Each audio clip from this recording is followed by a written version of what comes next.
السلام عليكم ورحمة الله وبركاته. أهلا بكم في لقاء جديد على قناة بداية حياة. شفنا كلنا طبعا الحادثة اللي حصلت في محافظة المنيا، في على ما أعتقد مركز درمواس في قرية دلجة.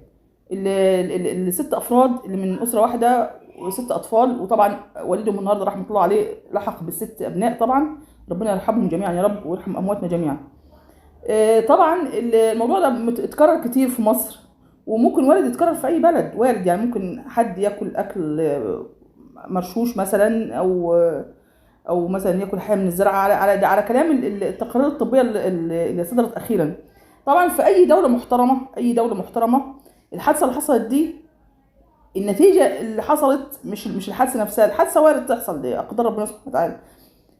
النتيجه اللي وصلت ليها ان 6 من بيت واحد والسبع ابوهم يلحق بيهم، وكان ممكن العدد يزيد عن كده او يقل عن كده. كان يقال فيها وزير الصحه. ليه انا دايما طبعا ما بقولش ان وزير الصحه او اي وزير او اي مسؤول بيبقى هو كبش الفدا دايما، لا طبعا، لكن في حاجات فعلا بيبقوا هم مسؤوليه مباشره. ليه؟ اولا دي حاجه كان من اول لحظه، كان يبقى في شكوك وفي ظنون ان وارد يكون حاجه جنائيه، وارد، خصوصا 6 افراد، وان في زوجة اب. طبعا ما بيشككش في زوجات الاب، انا نفسي كنت زوجة اب، وما الحمد لله يعني علاقتي باولاد زوجي يعني الحمد لله بخير لغايه اخر لحظه يعني. قصه ان 6 من بيت واحد وابوهم، وفي مرات اب وولادها ما حصلهمش حاجه من الاب ده، من الزوج او من الزوج ده، كده في شبهه جنائيه. دي رقم واحد. ثانيا، نفترض مثلا لو هو وباء او ان هو مثلا فيروس في الجو، احرى بالحكومه ان هي كانت تتحرك وبالمسؤولين انهم يتحركوا. ليه الموضوع ما اتعرضش من اول وفاه للطفل، وخصوصا ان حالتهم كانت متاخره، يعني مش رايحين مثلا في حاله اعياء بسيط مثلا ترجيع. الموضوع كان كبير، الولاد دخلوا على طول على العنايه المركزه، يعني معناه ان كان في حاله متاخره، يعني كان من قبل حتى ما تحصل وفاه. كان المفروض الموضوع اتعرض على الطب الشرعي، كان لازم يحصل تشريح من اول جثه، من اول طفل اتوفى، كان لازم يحصل تشريح ويشوفوا هل في شبهه جنائيه، هل الموضوع عادي. لكن ما ينفعش كده التسيب اللي احنا فيه ده اهو. يعني التسيب يعني ليه يعني ازاي؟ يعني جامعه اسيوط دي من اعرق الجامعات يعني، ما شاء الله عليها، يعني من زمان، يعني من زمان لها سمعتها على مستوى مصر كلها، من اكبر الجامعات وكليه الطب بالذات.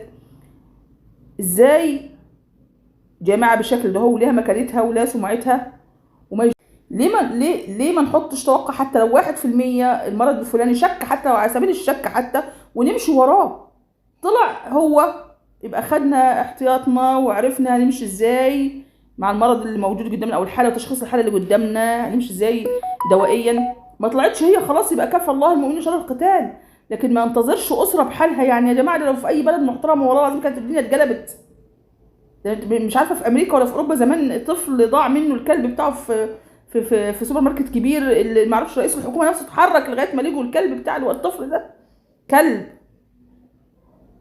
يعني احنا ارواح المصريين هانت بقينا اقل من الحيوانات عند الحكومه بتاعتنا.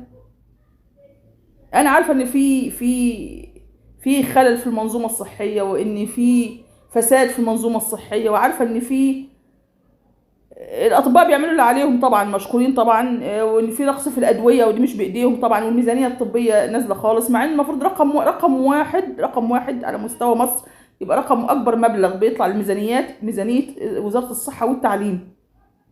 المفروض يعني، سيبك من الحاجات التانية بقى حتى لو كان لها اهميه، بس رقم واحد المفروض رقم الصحه دي. يعني اصل الامراض بتيجي في حاجه، ربنا يكفيكم شر المرض، حاجه بتيجي فجاه، ممكن الانسان ما يكونش عامل حسابه. يعني طفل مثلا زي اللي يقعد على اسنانه، انا اشتغلت في مجال الاسنان ده مع طبيب اسنان، ممكن اللي يجي على سنته فجاه كده طفل، الموضوع يكلف كتير ويخش في عمليه، طفل يخش في عمليه او بالافات. طيب يعني، طب لو الاسره ما معهاش او الاسره معدومه، تعمل ايه؟ في اللحظه دي؟ يعني في حاجات قدريه كده مش بايد الانسان، يعني مش مرض مثلا متابعينها لنا سنين، لا، في حاجات قدريه وفجائيه، او حادثه مثلا فجاه برضو، او اي شيء قدري.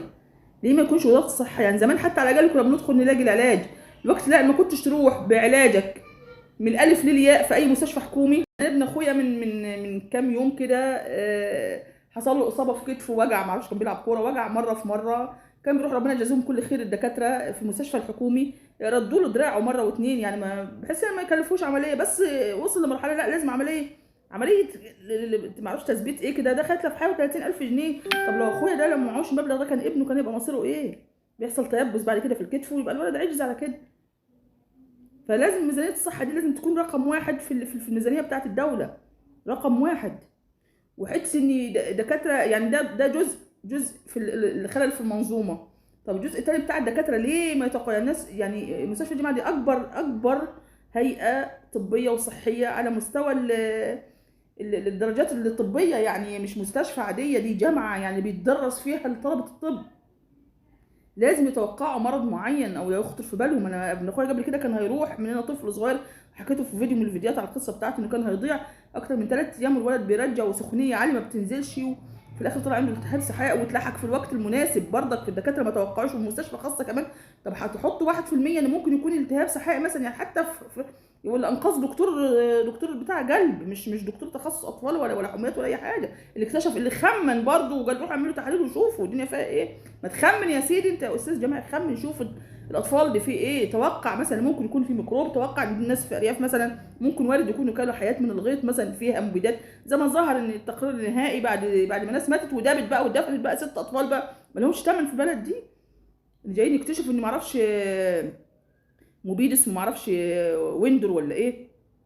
طب افرض ان هو كان وباء وهو هينتشر، افرض ان هو كان فيروس زي حكايه كوفيد 19 ده ولا كوفيد 19 ده اللي انتشر برضه، لولا الاجانب اللي جم في مصر، وهم ما احنا مصر كانت سكن مسؤولين في الدوله المصريه كانوا بيقولوا احنا ما عندناش الحمد لله حالات، لولا مجموعه من السياح تقريبا كانوا في اسوان على مركبه سياحيه، لما رجعوا بلدهم بيحللوا بالصدفه لقوا عندهم كوفيد دهواتي، بلغوا السلطات المصريه يا جماعه احنا كنا موجودين في بلدكم فخدوا حذركم احتمال يكون حد اتعدى مننا. لولا ساعتها بدات وزاره الصحه على استحياء تطلع تتكلم وتقول ان في حصل كذا كذا كذا كذا، ما كناش هنكتشف، كنا الناس هتموت وتدوب من من الكورونا دهواتي ومحدش كان يحس برضه، عشان التكتم مش عيب. اصل ده حياه امراض وباء اوبئه بتبقى على مستوى العالم، مش تقصير من الدوله ولا عيب في الدوله ان يظهر عندها وباء. التقصير ان انا ما عالجش او ان انا ما اكتشفش، ان انا اعمل نفسي ادفن راسي في الرمل وزي النعامه ما ادورش على الحياه دي. ايه اللي هينقص من شأن الدولة المصرية لما يكون عندها وباء منتشر؟ واحنا افضل من امريكا ولا اوروبا اللي عندهم ابحاث بالملايين، ابحاث طبية وعلاجات؟ لا، ده مش عيب، ما ينقص منا شيء. الله يرحمهم طبعا ويتولنا برحمته سبحانه وتعالى ويطلعنا من الايام دي على خير. شكرا لحسن استماعكم.